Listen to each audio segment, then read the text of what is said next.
The night exploded in a flash of fire and chaos. I didn't have time to think. My body, battered and weak, lurched upright as the flames clawed up the old barn like hell itself had been unleashed. Smoke curled into the sky, choking the air, but I pushed forward, crawling through the debris, every step a fight against the pain that still hammered in my side. Suddenly, the crack of gunfire shattered the night, sharp, deafening. Bullets ricocheted off the metal and wood, tearing into the darkness like angry spirits. I threw myself behind a fallen beam, heart pounding so hard I thought it had burst through my chest. Someone was firing at me, the same people who'd tried to burn me alive. The fire roared louder, illuminating the chaos, flames licking at the sky, shadows flickering like demons. I could hear the shouts, the pounding of boots, the screeching tires. Someone was desperate, angry enough to kill, and they weren't stopping. Then I saw him, the man in the shadows, moving fast, clutching something in his hand. A gun? No. Something. Smaller, deadly. A syringe. My mind screamed. Danger. Instinct took over. With trembling hands, I grabbed the old fuel drum I'd hidden nearby, its metal dented but still holding a promise of destruction. I yanked the lid open, flicked my battered Zippo, and threw the flame beneath it. A burst of fire shot upward, a column of smoke and flames roaring into the sky. The sudden blaze blocked my view of the shooter, but I heard the screams. Panic. Confusion. In that split second, I saw him, the guy in the shadows, eyes wide with rage, raising the syringe again. No hesitation. I dove, rolling behind the tractor just as he fired. The shot ricocheted off the tractor's hood. I barely missed the needle, but I knew what was coming next. A figure burst from the darkness. Kyle. His voice cut through the chaos, loud and commanding. Freeze, drop it! The shadowy man spun, eyes wild, a moment of indecision flickering before he sprinted toward the car parked at the driveway. Kyle didn't hesitate. With a brutal yell, he tackled him, slamming the man to the ground, cuffs snapping shut around his wrists. Get down, Kyle shouted, voice fierce as a storm. You're under arrest for attempted murder, coward. The man struggled, cursing, but Kyle's grip was unyielding. I watched, trembling, heart pounding in my ears. The fire crackled behind us. The night, alive with destruction and danger. Then I saw her, a figure darting across the yard, quick and silent. It was Tom Reyes, Carl Benson's handyman, the same man who'd tried to slip a syringe into my IV. His face twisted in fury, eyes blazing. I shouted, voice hoarse, Tom, no! But he was already closing in, trying to slip behind the barn. I tried to shout again, but pain tore through my side. I knew what he was after. If he got close enough, I'd be dead. Kyle saw him too. Get down, he yelled, already drawing his gun. But Tom was faster, lunging toward me, a flash of metal. Then, a sickening thud. Tom's head snapped back as Kyle's bullet hit him in the shoulder, knocking him back. Tom staggered, clutching his side, eyes frantic. He looked at me, venom, madness, desperation, before he turned and ran, disappearing into the darkness. Cover me, Kyle commanded. Gunfire erupted again, more shots, more chaos. I tried to drag myself away, heart pounding, limbs shaking. The flames behind us erupted higher, casting a fiery glow over the yard. The fake deputies, the ones Carl Benson had paid to finish the job, were still out there, hidden, waiting. They'd come for me, and they'd do anything to silence me forever. Suddenly, a shadow swooped from the trees. More men, guns raised. I froze. The night was a war zone. Then, a roar, louder than anything I'd heard. The distant screech of tires. A blur of lights cut through the smoke as real police cruisers tore into the driveway. Kyle yelled, "Get down!" The fake cops tried to scramble, but the deputies were faster. In a flash, they tackled both, one caught in the headlights, caught in the act. "Freeze!" Kyle shouted again, gun aimed. "Drop the weapons!" The men, fakes, began to scream, cursing, trying to fight, but they were outnumbered, overwhelmed. One of them managed to fire a shot, just as a fireball erupted from the old fuel drum I'd set ablaze. The explosion was deafening. Flames shot upward, illuminating the night like a star gone berserk. The fake cop car burst into flames, metal twisting and cracking. The other man tried to run, sprinting toward a getaway vehicle, but deputies lunged, tackling him to the ground, smashing him face first into the dirt. Kyle's voice was sharp and commanding. "Secure them. Call for backup. I want every inch of this property searched." In the chaos, I managed to crawl behind the tractor, gasping for air, blood roaring in my ears. My body was on fire inside and out, but I was alive. Somehow, I was still breathing. Suddenly, my phone buzzed. A sharp, urgent vibration. I fumbled, trying to reach it. It was Lisa. Her voice was frantic and fierce. "Carter, you okay? We've got him. Carl's entire hit squad. They're done, but I need you to listen." Before she could finish, another call came through. Joe Simmons. His voice was trembling, urgent. "Carter, the ranch, fire's spreading fast. It's burning. Deep, we gotta get out." My stomach sank. The flames were consuming everything. The old barn, the sheds, the pasture. It was a nightmare all over again. I pushed through the pain, scrambling to my feet. "Joe, get everyone out. I'll hold them off." And in that moment I realized it wasn't just the fire I was fighting.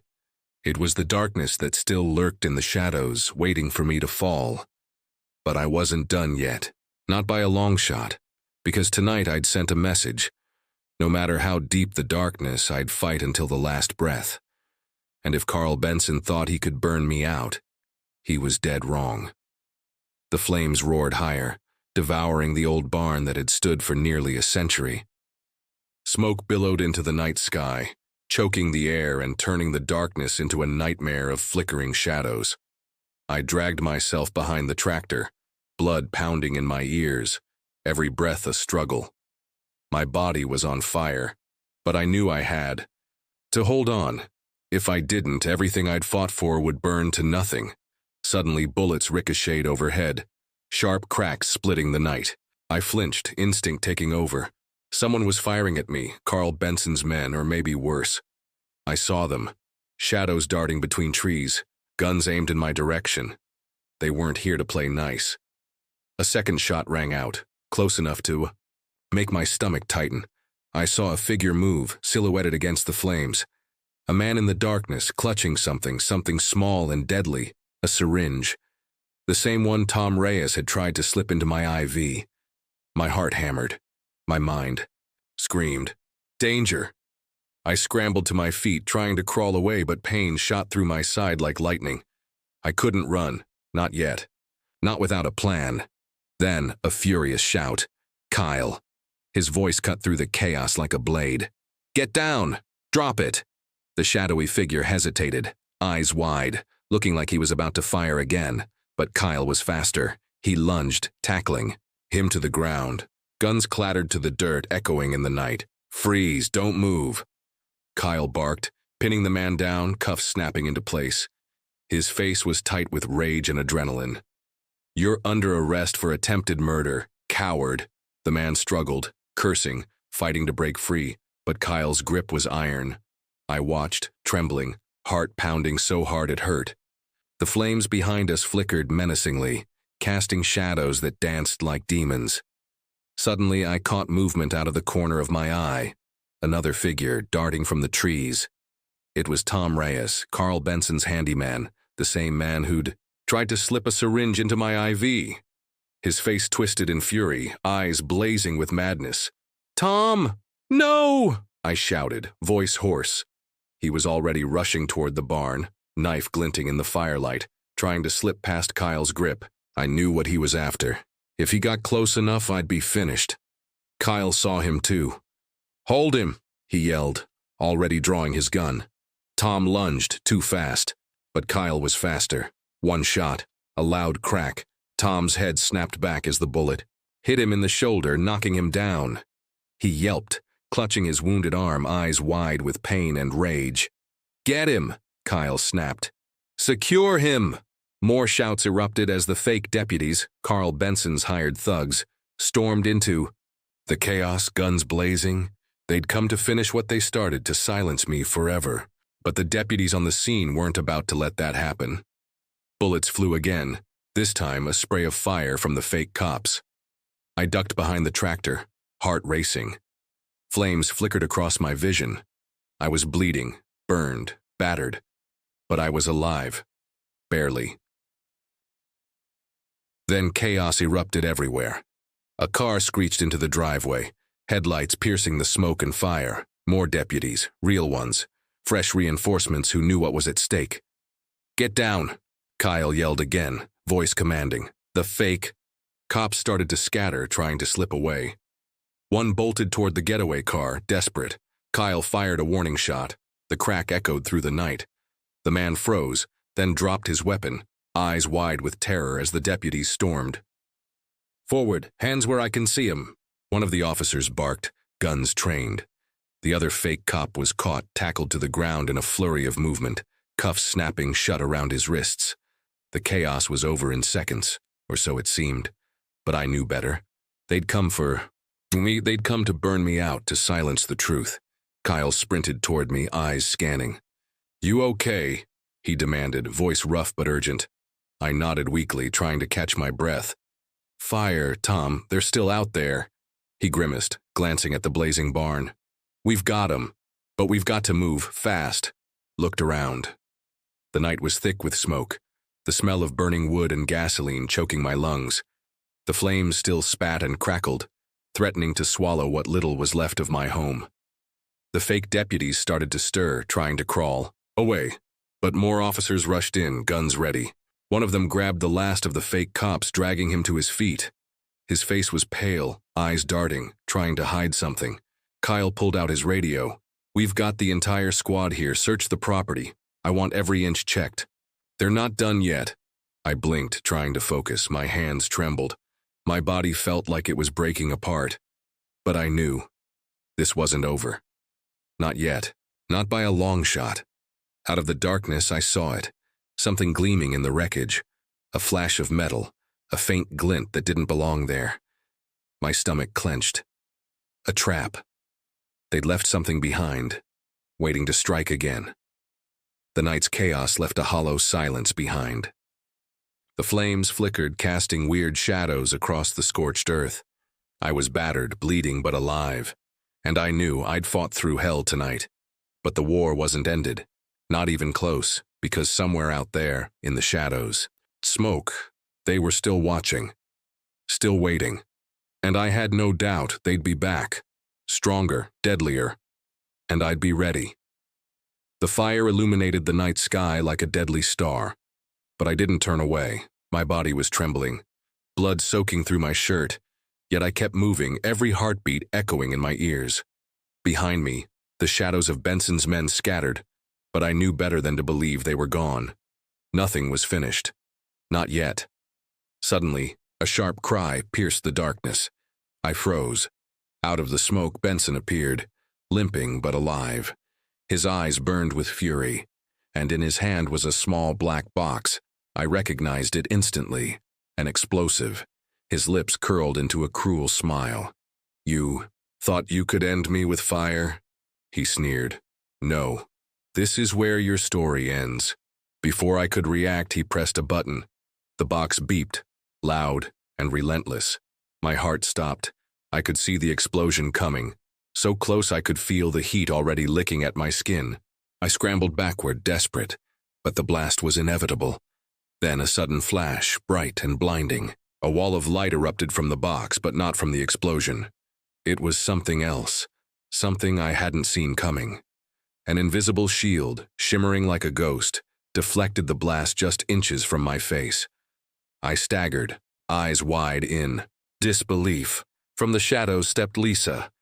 Her face was streaked with dirt and tears, but her eyes shone with fierce determination. She held a small device, one I had never seen before. It flickered with energy, humming with power. "Run!" she shouted, grabbing my arm. "I've got this," Benson roared in frustration. "No, you can't." But Lisa pressed a button on her device. The shield's glow intensified, swallowing the blast, cracking the air with a thunderous boom. The explosion was deflected again, and Benson's face twisted in rage. I didn't ask questions. I ran. The firestorm behind us raged on, but Lisa's device kept the worst at bay. We reached the woods, collapsing behind a thick cluster of trees, gasping for breath. The night was deafening with the sound of crackling flames and distant sirens. Suddenly, Benson's voice echoed through the chaos, more furious than ever. "You think you've won? Foolish fools. This isn't over. There's something you don't know, something you'll regret. Soon." I looked at Lisa, trembling. "What does he mean?" She shook her head, eyes blazing. "I don't know, but I do know one thing. This isn't just about us. It's bigger than we thought. And Benson? He's just the beginning."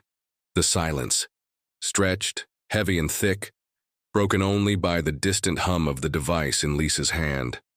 The truth hit me like a punch.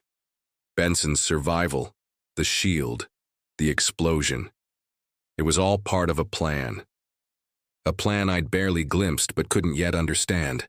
Then from the dark, a voice, cold, calm, and terrifying. "You've only delayed what's coming, and when it arrives, there will be no shield to hide behind." I looked up. A figure stepped into the faint moonlight, tall, cloaked, eyes glowing with an unnatural light. The words hit me like a freight train. This wasn't Benson. This was something else, something far worse. The wind picked up, carrying a whisper that chilled me to the bone. I knew then, this was the end or the beginning of something that would never end. And I'd have to face it all, or lose everything forever, because no matter how much I fought, the truth was clear. The storm was coming, and there was no escape. Not for me, not for anyone, and it was already too late to run.